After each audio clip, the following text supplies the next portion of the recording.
प्रेम में त्याग होता है, स्वार्थ नहीं। जो ये कहता है कि अगर तुम मेरे नहीं हो सके तो किसी दूसरे के भी नहीं हो सकते, यहाँ प्यार नहीं स्वार्थ बोल रहा है। सच तो यह है कि प्रेम में जहाँ अधिकार की भावना आती है वहीं इंसान स्वार्थी होने लगता है, और जहाँ स्वार्थ होगा वहाँ प्रेम समाप्त हो जाएगा। उपरोक्त पंक्तियाँ पढ़ते पढ़ते विनय ने आंखें मूंद ली। एक एक शब्द सत्य है इन पंक्तियों का। क्या उसके साथ भी ऐसा ही कुछ घटित नहीं हो रहा? अतीत का एक एक पल उसकी स्थितियों में विचरने लगा। विनय जब छोटा था तभी उसके पापा गुजर गए। उसे और उसकी छोटी बहन संजना को उसकी माँ सपना ने बड़ी कठिनाई से पाला था। वह कैसे भूल सकता है वे दिन जब माँ बड़ी कठिनाइयों से 2 वक्त की रोटी जुटा पाती थी। अपने जीवन काल में पिता ने घर के सामान के लिए इतना कर्ज ले लिया था कि पीएफ में से कुछ बचा ही नहीं था। पेंशन भी ज़्यादा नहीं थी। माँ को आज से ज़्यादा कल की चिंता थी, उसकी और संजना की। उच्च शिक्षा के साथ साथ उन्हें संजना के विवाह के लिए भी रकम जमा करनी थी। उनका मानना था कि दहेज का लेन देन अभी भी समाज में विद्यमान है।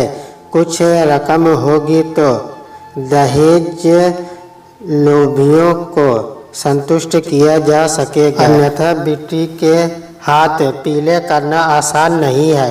बड़े प्रयत्न के बाद उन्हें एक स्कूल में अध्यापिका की नौकरी मिली, पर वेतन इतना था कि घर का खर्च ही चल पाता था। फायदा बस इतना हुआ कि अध्यापिका की संतान होने के कारण उनको आसानी से स्कूल में दाखिला मिल गया। माँ ने उनकी देखभाल में कोई कमी नहीं होने दी। आवश्यकता का सभी सामान उन्हें उपलब्ध कराने की उन्होंने कोशिश की। इसके लिए ट्यूशन भी पढ़ाए। उन दोनों ने भी माँ के विश्वास को भंग नहीं होने दिया। उनकी खुशी की कोई सीमा नहीं रही। जब मैट्रिक में उन्होंने राज्य में प्रथम स्थान प्राप्त किया, स्कूल की तरफ से स्कॉलरशिप तो मिली ही, उनको पहचान भी मिली। यही 12वीं में हुआ। उसे आईआईटी में दाखिला तो नहीं मिल पाया, पर नीट में मिल गया। संजना ने भी अपने भाई विनय का अनुसरण किया। उसने भी बायोटेक्नोलॉजी को अपना करियर बनाया।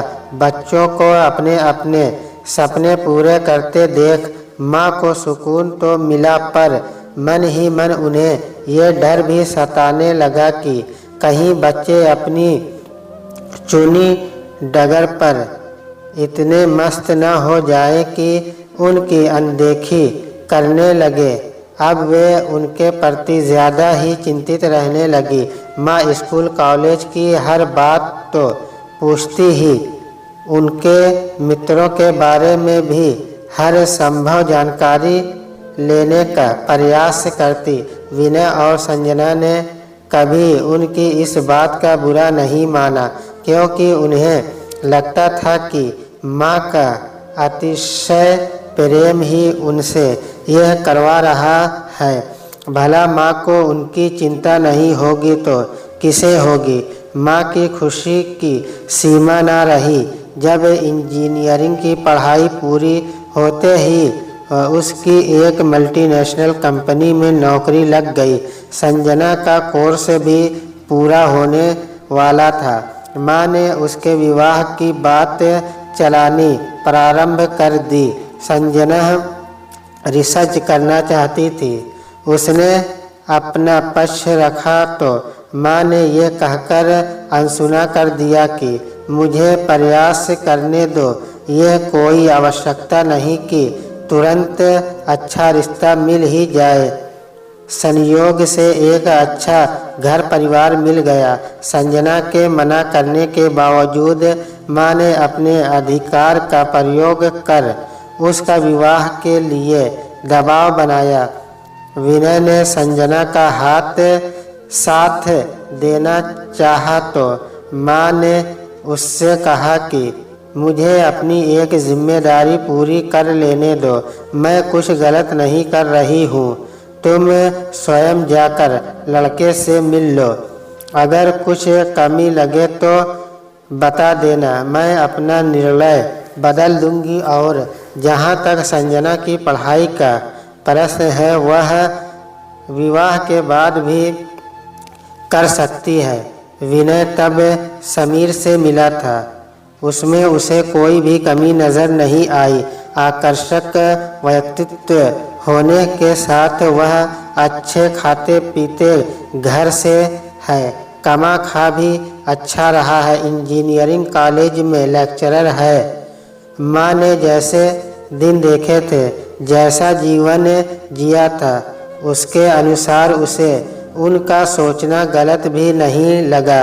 वे एक माँ है। हर माँ की इच्छा होती है कि उनके बच्चे जीवन में जल्दी स्थायित्व प्राप्त कर ले। आखिर वह संजना को मनाने में कामयाब हो गया। संजना और समीर का विवाह धूमधाम से हो गया। संजना के विवाह के उत्तरदायित्व से मुक्त होकर माँ कुछ दिनों की छुट्टी लेकर विनय के पास आई।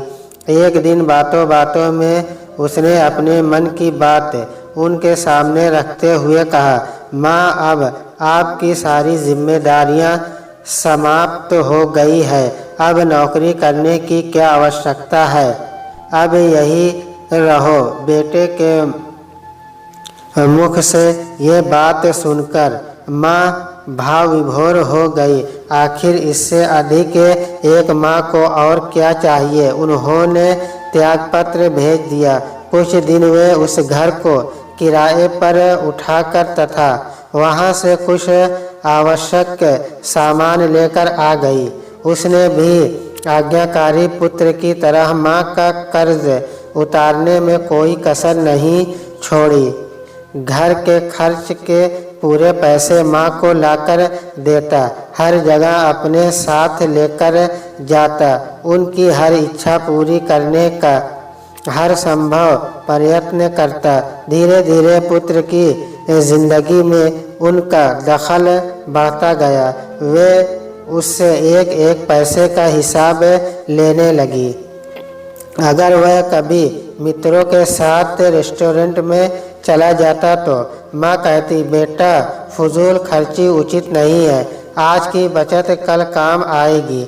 माँ अपने जीवन का अनुभव बांट रही थी, पर यह नहीं समझ पा रही थी कि उनका बेटा अब बड़ा हो गया है। उसकी भी कुछ आवश्यकताएं हैं, इच्छाएं हैं। दिन में 3-4 बार फ़ोन करती।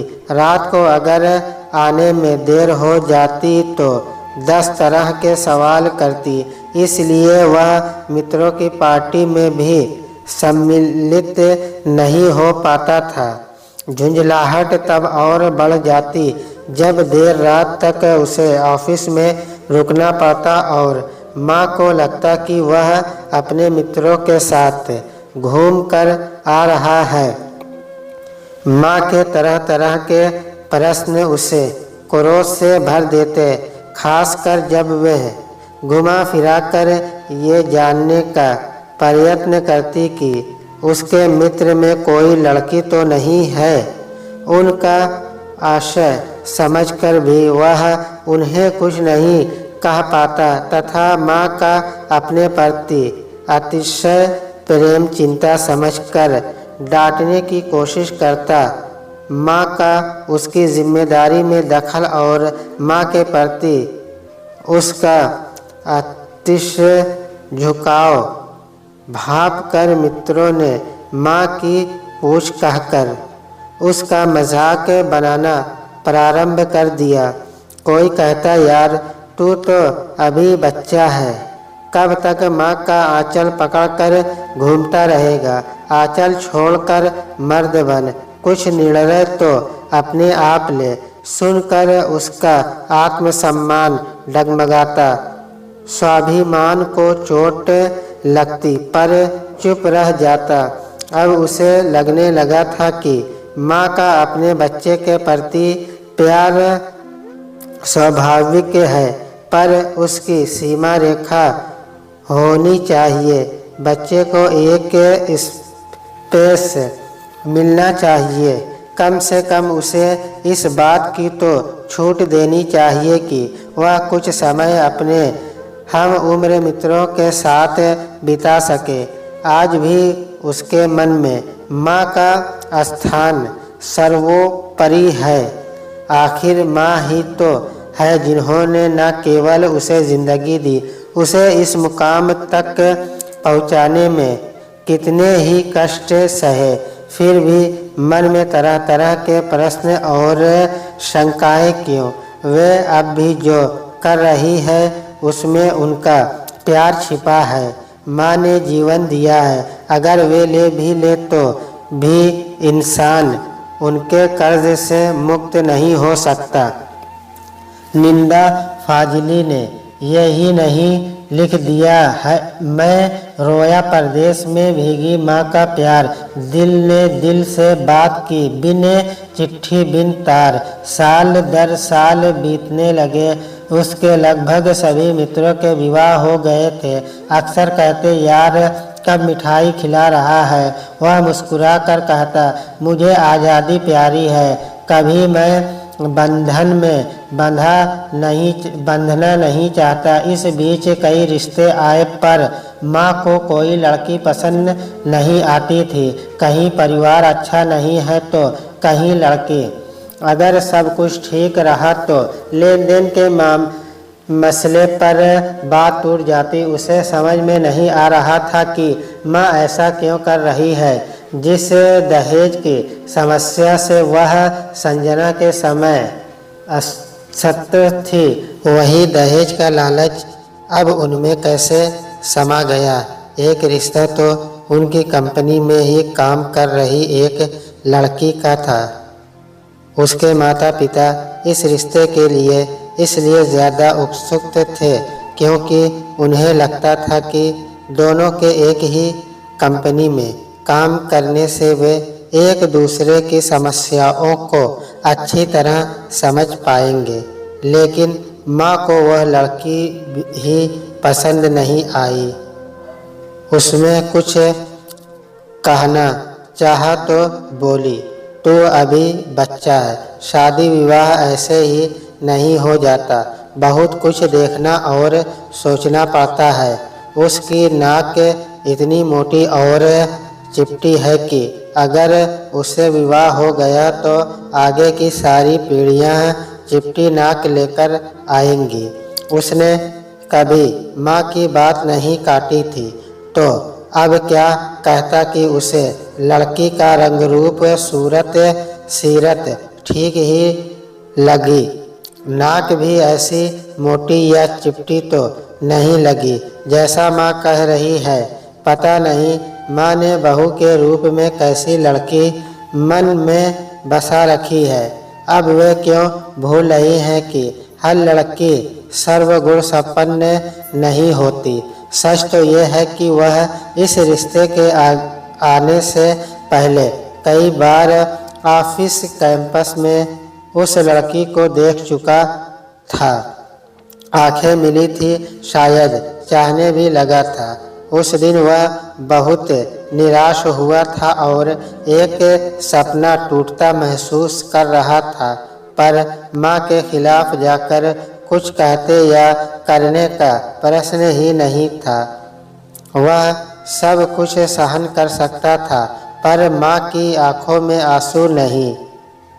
दिन बीत रहे थे, बच्चों के स्कूल की छुट्टी हो गई थी। माँ ने संजना को छुट्टियों में बुला लिया तो उसे भी लगा कि चलो अच्छा है। दिल दिमाग पर छाई निरस्ता से मुक्त मिलेगी। संजना के आते ही घर में रौनक हो गई। उसका 2 वर्षीय बेटा दीप तो उसे छोड़ता ही नहीं था। मामा हमें ये चाहिए, हमें वह चाहिए, और वह उसकी डिमांड पूरी करते करते थकता नहीं था। भैया कब तक यूं ही अकेले रहोगे? अब तो भाभी ले आओ। आखिर माँ कब तक तुम्हारी गृहस्थी संभालती रहेगी? इन्हें भी तो आराम चाहिए। एक दिन संजना ने बातों बातों में कहा, कोई लड़की पसंद आए तब न। विवाह गुड्डे गुड़ियों का खेल तो नहीं जो किसी से भी कर दे। माँ ने कहा, आखिर भैया को कैसी लड़की चाहिए? मुझे बता दो, मैं ढूंढ लूँगी। अरे विनय, संजना को जलेबी पसंद है। आज छुट्टी है, अभी दीप सो रहा है, जा ले आ, वरना वो भी तेरे पीछे लग लेगा। माँ ने बात का रुख मोड़ते हुए कहा, ठीक है माँ। उसने कपड़े बदले तथा चला गया। अभी आधी सीढ़ी ही उतरा था कि उसे याद आया कि बाइक की चाबी लेना तो भूल गया। चाबी लाने वह उल्टे पैर लौट गया। घंटी बजाने ही वाला था कि माँ की आवाज़ सुनाई दी, तू बार बार विनय के विवाह के लिए मुझ पर क्यों दबाव डालती है? अरे अगर उसका विवाह हो गया तो क्या तू ऐसे आकर यहाँ रह पाएगी, या मैं घर को अपने अनुसार चला पाऊंगी? हर बात में रोक टोक मुझसे सहन नहीं होगा। माँ की आवाज़ आई, पर माँ यह तो ठीक है कि भैया तुमसे बहुत प्यार करते हैं। भला तुम्हें इतनी स्वार्थी कैसे हो सकती हो? इस दुनिया में हर इंसान स्वार्थी है, फिर मैं क्यों नहीं बन सकती? मैंने इतने कष्ट झेले हैं, अब जाकर कुछ आराम मिला है, फिर कोई आकर मेरे अधिकार छीने, ये मुझसे सहन नहीं होगा। माँ, अगर भैया को तुम्हारी इस भावना का पता चला तो? संजना ने आक्रोश भरे स्वर में कहा, पता कैसे चलेगा? ये मैं तुझसे कह रही हूँ। अब तुम पर इतना विश्वास तो कर ही सकती हूँ कि इस राज को राज ही रहने देगी। पर माँ, इस संदर्भ में अब मैं एक शब्द नहीं सुनना चाहती। तू अपनी गृहस्थी संभाल और मुझे मेरे तरीके से जीने दे। अगर ऐसा था तो तुमने मेरा विवाह क्यों किया? तुम्हारे अनुसार मैंने भी तो किसी का बेटा छीना है। तेरी बात अलग है, तू मेरी बेटी है, तुझे मैंने अच्छे संस्कार दिए हैं। इससे आगे विनय से कुछ सुना नहीं गया। वह उल्टे पांव लौट गया। लगभग 1 घंटे बाद माँ का फ़ोन आया। मन तो आया बात ना करे, पर फ़ोन उठा ही लिया। कहाँ हो तुम बेटे? इतनी देर हो गई, चिंता हो रही है। आज स्वर की मिठास पर वितलिया हो गई, पर फिर भी आदतन सहज स्वर में बोला, कुछ दोस्त मिल गए हैं, नाश्ते पर इंतज़ार मत करना, मुझे देर हो जाएगी। तेरे दोस्त भी तो तेरा पीछा नहीं छोड़ते। अच्छा जल्दी आ जाना, वरना दीप उठते ही तुम्हें ढूंढेगा। माँ का कई बार फ़ोन आते देख उसने स्विच ऑफ ही कर दिया। लगभग शाम को लौटा तो माँ के तरह तरह के प्रश्नों के उत्तर में उसने सिर्फ इतना कहा, अचानक बॉस ने बुला लिया। उनके साथ किसी प्रोजेक्ट पर बात करते करते गर्मा गर्मी हो गई। आज प्लीज़ मुझे अकेला छोड़ दीजिए, बहुत थक गया हूँ। माँ को अचंभित छोड़ वह अपने कमरे में चला गया तथा कमरा बंद कर लिया। पता नहीं क्या हो गया है इसे। आज से पहले तो इसने ऐसा कभी नहीं किया। भैया कह रहे थे कि बॉस से कुछ गर्मा गर्मी हो गई है। हो सकता है कुछ ऑफिस की परेशानी हो। अगर कुछ परेशानी भी है तो ऐसे कमरा बंद करके बैठने से थोड़ी ही हल हो जाएगी। आज तक तो हर परेशानी मुझसे शेयर करता था, फिर आज कहीं उसने वह बात, माँ तुम भी न जाने क्या क्या सोचती रहती हो। उसके कानों में दीदी के वाक्य पड़े।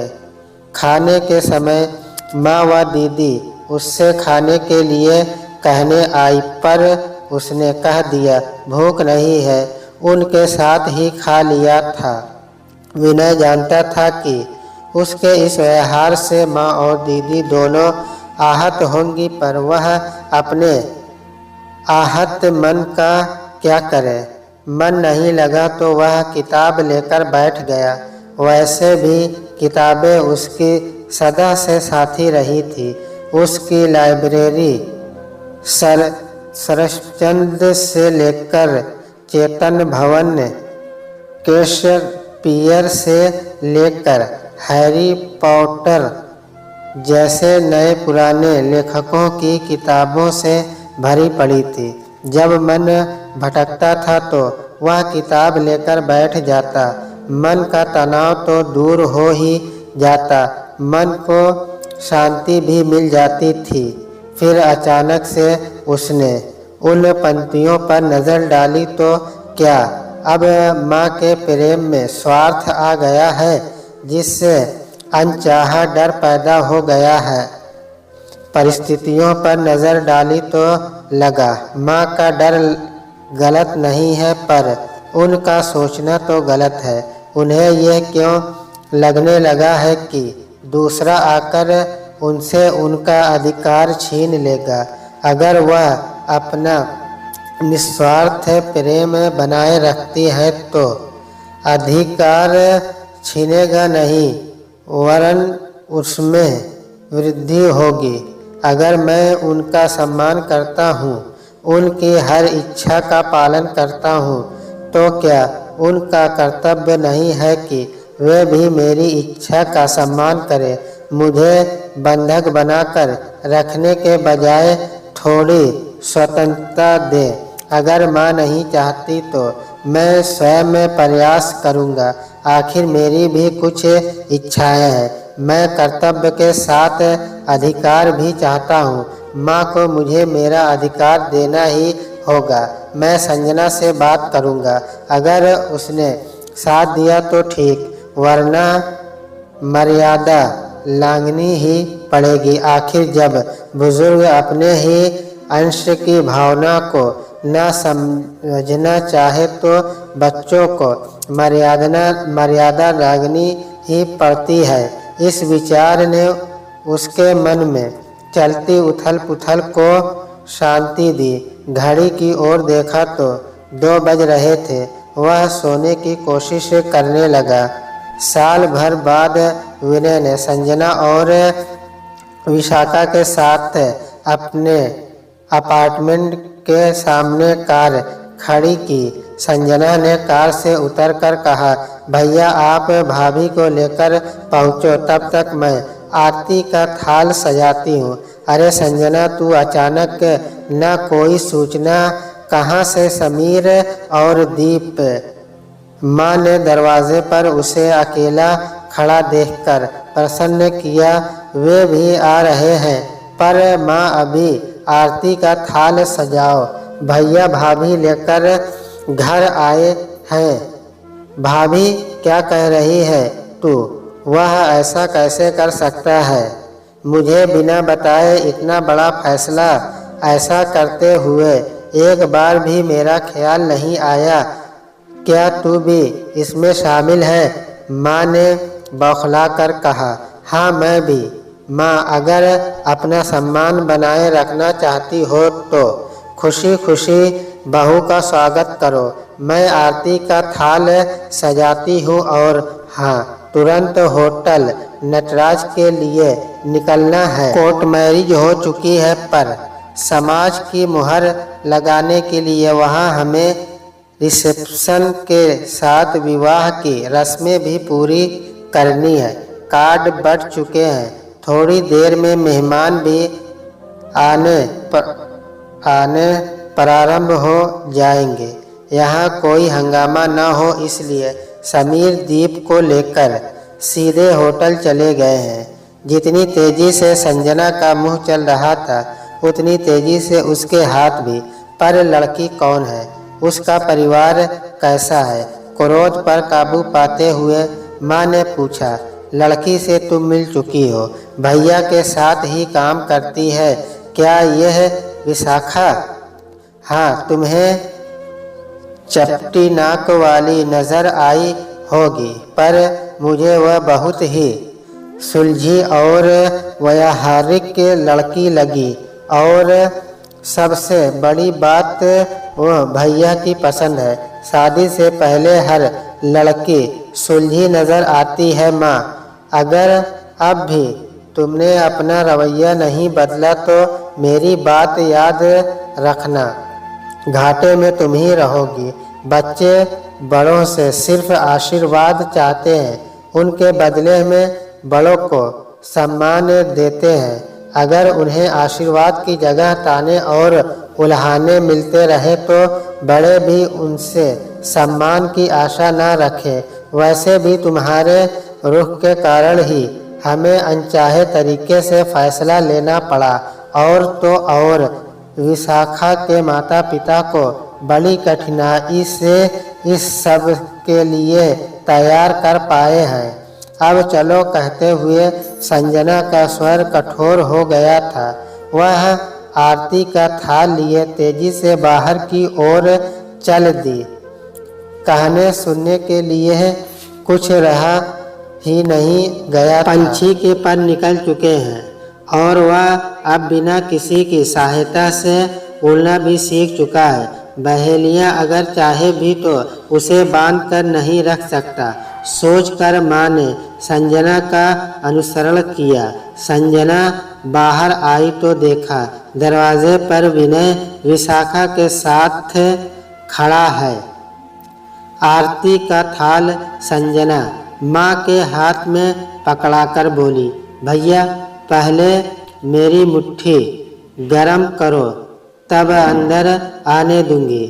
विनय से मोटा सा लिफाफा पाकर ही वह हटी तथा माँ की तरफ मुखातिब होकर बोली, माँ अब तुम्हारी बारी। पूरी जादूगरनी निकली। अभी से मेरे बेटे को फांस लिया, आगे न जाने क्या क्या होगा। मन ही मन बुदबुदाई, तभी अंतर मन से मैं उसे झकझोरा। अब अपनी ओर कितना अपमान करवाओगी सपना? आगे बढ़, खुशियों तेरे द्वार खड़ी है, खुशी खुशी स्वागत कर। उन्होंने संजना के हाथ से थाल लिया तथा आरती उतारते हुए बोली, अच्छा सरप्राइज दिया तुम लोगों ने, मुझे हवा भी नहीं लगने दी। अगर तुझे इसी से विवाह करना था तो मुझसे कहते, क्या मैं मना कर देती? संजना इसमें कुछ मीठा तो रखा ही नहीं है। अब बिना मुंह मीठा करवाए कैसे बहू को गृह प्रवेश करवाओ? आज मीठा तो कुछ भी घर में नहीं है, जा थोड़ा सा गुड़ ले आ। विनय और संजना ने एक दूसरे को देखा। माँ मैं आए परिवर्तन में उन्हें सुखद आश्चर्य से भर दिया। अब खड़ी ही रहोगी या लाएगी भी? संजना गुड़ लाने अंदर गई। विनय और विशाखा माँ के चरणों में झुक गए।